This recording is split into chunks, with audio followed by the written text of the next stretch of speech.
नमस्कार दोस्तों, मैं दिग्विजय सिंह आप सबका बहुत स्वागत करता हूं दिग्विजय इकोनॉमिका में।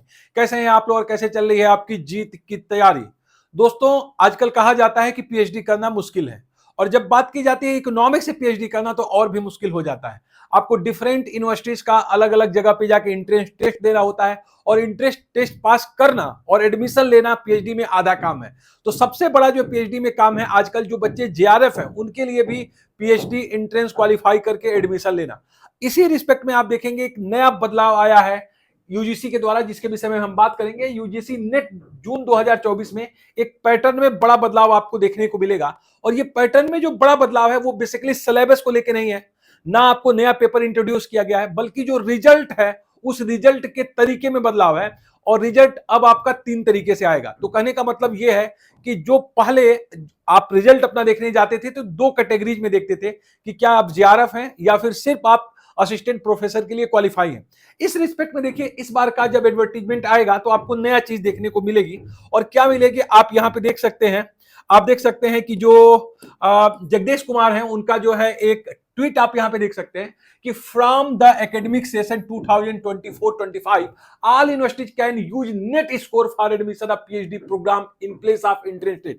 जगदीश कुमार जी कह रहे हैं कि अब आपको क्या करना है, बड़ा आसान एक सिंपल सा तरीका इन्होंने बताया है कि जब यूनिवर्सिटी अलग से जो अपना एंट्रेंस एग्जाम लेते थे पीएचडी के लिए, उनको अलग से अब पीएचडी एंट्रेंस एग्जाम लेने की कोई जरूरत नहीं है, बल्कि जो नेट का जो रिजल्ट है उसी स्कोर के आधार पे आप बच्चों को एंट्रेंस के लिए एलिजिबल मान सकते हैं और उसी आधार पे आप उनका प्रवेश ले सकते हैं। तो एक बड़ा आपके लिए बहुत अच्छी खबर है, क्योंकि आप पहले तो आप नेट निकालते हो, जेआरएफ निकालते हो, फिर अलग अलग यूनिवर्सिटीज में जाके अप्लाई करते हो एडमिशन के लिए। अब आपका जो नेट का स्कोर होगा वही माना जाएगा आपके पीएचडी एडमिशन के लिए। तो यहां पे देखिए, यहां पे ये किया गया है साफ साफ की एकेडमिक सेशन 24-25 से सभी universities can use NET score admission for PhD programme in place of entrance test conducted by different universities और हायर एजुकेशन इंस्टीट्यूशन। तो जितने भी यूनिवर्सिटीज हैं या उच्च शिक्षा के जो भी इंस्टीट्यूशंस हैं, अब उनको अलग से एंट्रेंस टेस्ट कराने की जरूरत नहीं है, बल्कि वो जो नेट का आपका स्कोर है उसी आधार पे आप वो एडमिशन आपका ले लेंगे। अब इसमें थोड़ा सा देखिएगा क्या किया गया है, आपको कैसे बदलाव किया गया है, तो आपको बहुत अच्छे से ये बात समझ में आने वाली है। देखिए, यहां पे बिल्कुल क्लियर कहा है यूजीसी ने कि हम जो एलिजिबिलिटी क्राइटेरिया है, पहले जब आप देखते थे अपना नेट का रिजल्ट तो आपको सिर्फ 2 चीजें मिलती थी, एक क्वालिफाइड फॉर जेआरएफ होता था, दूसरा क्वालिफाइड फॉर असिस्टेंट प्रोफेसर होता था। अब इसमें तीसरा एक श्रेणी जोड़ दिया गया है यूजीसी के द्वारा और वो है पीएचडी एडमिशन। इसका मतलब जब आप रिजल्ट अब देखोगे तो 2 कैटेगरी में नहीं आएगा, पहले सिर्फ 2 कैटेगरी में आता था। दिसंबर का आपने रिजल्ट देखा था, उसमें आप जेआरएफ के लिए क्वालिफाई थे या फिर आप असिस्टेंट प्रोफेसर के लिए क्वालिफाई थे। अब आप 3 जगह पे आप क्वालिफाई करोगे, जेआरएफ के लिए, असिस्टेंट प्रोफेसर के लिए और पीएचडी एडमिशन के लिए।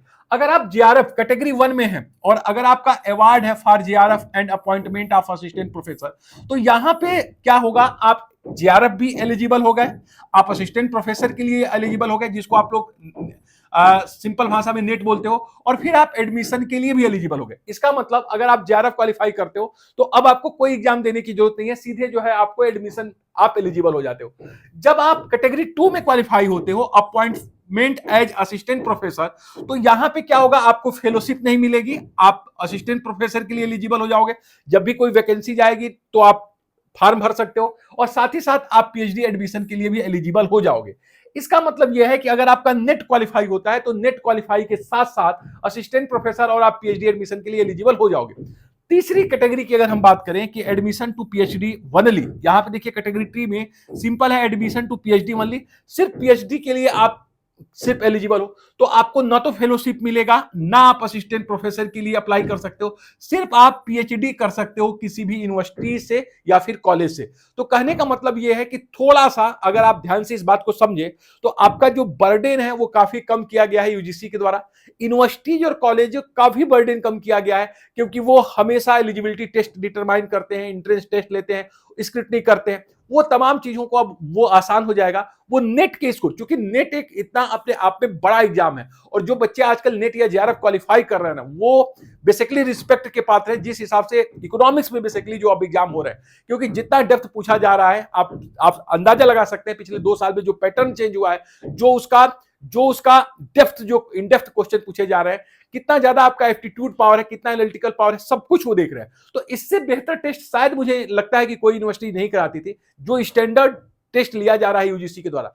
तो यूजीसी ने अब सिंपली आपको ये तोहफा दिया है कि अगर आप अच्छे से नेट की तैयारी करते हो तो एंट्रेंस की अब आपको अलग से तैयारी करने की जरूरत नहीं है, इसी में तुम एलिजिबल हो जाओगे। और साथ ही साथ अगर आप जगदीश कुमार जी के ट्वीट को अगर आप एक बार देखें तो एक चीज और भी यहां पे बहुत क्लियर हो गया है, और वो क्लियर ये हो गया है कि अब जो आपका इंट्रेंस जो आपका एप्लीकेशन फॉर्म है वो आप जून 2024 के लिए वो नेक्स्ट वीक से, मतलब अब जो है उसके ऊपर काम कर रहा है। तो जल्दी ही आपको जो है नया जो है आपको मिलने को, आप नेक्स्ट वीक से आपको मिलेगा नया सेशन के लिए एप्लीकेशन भी।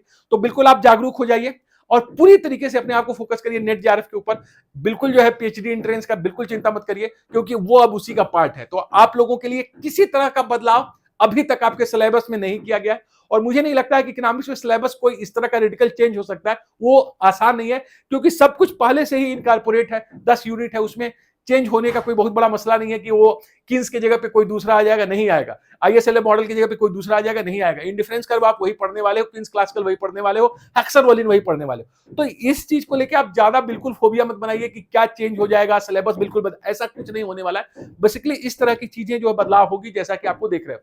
तो पूरी तैयारी को अपने आप धारदार तरीके से शुरू करिए। आपके पास ज्यादा टाइम है नहीं, एग्जाम जून में हो जाएगा, तो अप्रैल मई जून आपको 2.5 महीने का आपके पास समय है। पूरी क्षमताओं का पूरे मन से तैयारी करिए। हमारे टेलीग्राम चैनल दिग्विजय इकोनॉमिका पे जरूर जुड़िए, ताकि आपको ऑथेंटिक मटेरियल साथ ही साथ डेली एमसीक्यू मिले और आप अच्छा कर सके। तो thank you so much for watching Digvijay इकोनॉमिका।